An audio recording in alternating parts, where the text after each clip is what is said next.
My dear friends in Christ Jesus, in human life, many moments, things and people play an important role.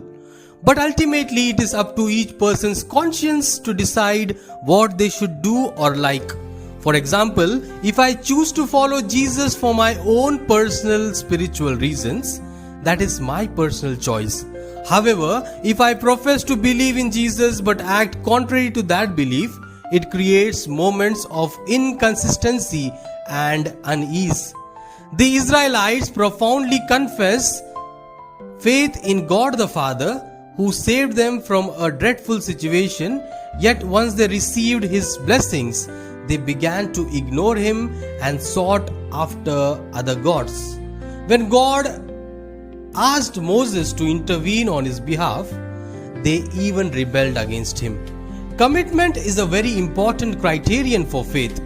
That is why we see Moses addressing the people, urging them to remember that nothing is more important than God, the one who saw their suffering, delivered them from it, and promised to settle them in a land flowing with milk and honey. He tried to instill in their minds that the God who guides them will never forsake them, even to the last moment of their lives.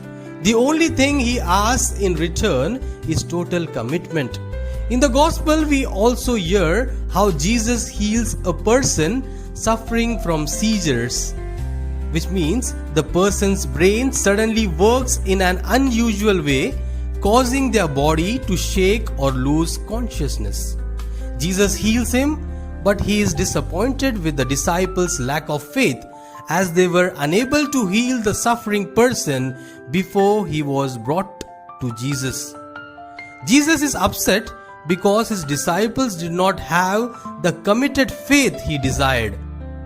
He tells them that if they have faith as small as a mustard seed, they could move mountains. It is not enough just to have faith. Jesus is speaking about having a deep and unwavering faith. Today, we too need to introspect about our faith, my dear friends. Is our faith deep enough? Do I truly believe that what I ask for will surely be granted to me? Let us reflect how we stand in our faith.